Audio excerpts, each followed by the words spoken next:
Salut la team Mute. Bonjour. On parle de plus en plus de la thématique des proches aidants, mais de quoi parle-t-on réellement? Nous vous proposons d'y voir plus clair avec notre invitée du jour, Amandine.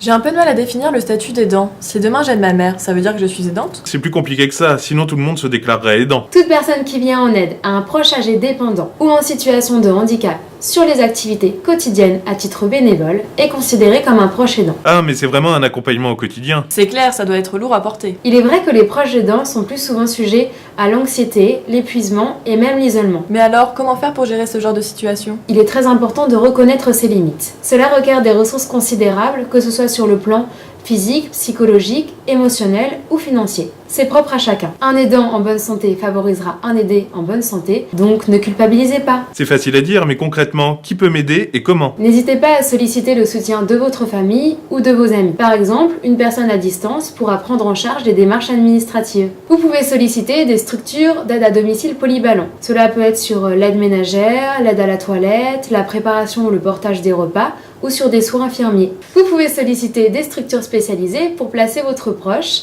ou pour une prise en charge à votre domicile. Parmi ces structures, vous pouvez retrouver les accueils de jour, les plateformes de répit et d'accompagnement, les hébergements temporaires et les accueils familiaux. Et partagez vos difficultés. Cela vous permettra de prendre du recul et de trouver des solutions. Vous pouvez participer à des ateliers, des cafés, des formations avec d'autres aidants. D'ailleurs, les plateformes de répit et d'accompagnement et la Mutualité française Centre-Val de Loire proposent ce type de rencontres. Retrouvez nos prochaines sessions dans le descriptif de cette vidéo. Waouh, ils sont géniaux ces dispositifs, on se sent soutenu. Oui, mais attends, comment on peut payer tout ça, nous? Rassurez-vous, il existe des dispositifs pour vous permettre de financer ces services. Si la personne que vous accompagnez est âgée de plus de 60 ans et présente une certaine perte d'autonomie, vous pouvez solliciter l'allocation personnalisée à l'autonomie. Si la personne que vous accompagnez est âgée de plus de 60 ans et présente un handicap reconnu, vous pouvez faire appel à la prestation de compensation du handicap.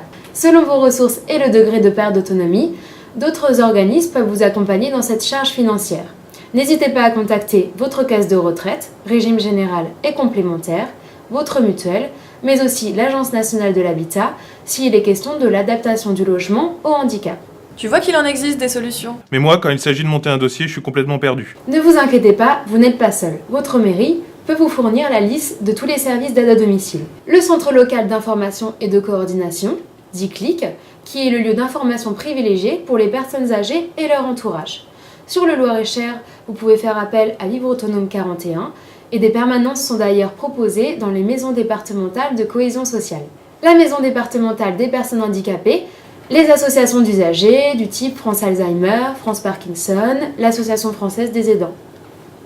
En résumé, Attention, les aidants sont souvent exposés à l'anxiété, l'épuisement et l'isolement. conciliez le rôle d'aidant et la vie personnelle. Reconnaissez vos limites. Sollicitez du soutien dans votre entourage. Entourez-vous de professionnels médico-sociaux. Faites appel à des services spécialisés pour s'accorder du répit.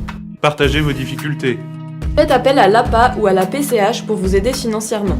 Orientez-vous vers les ressources à votre disposition.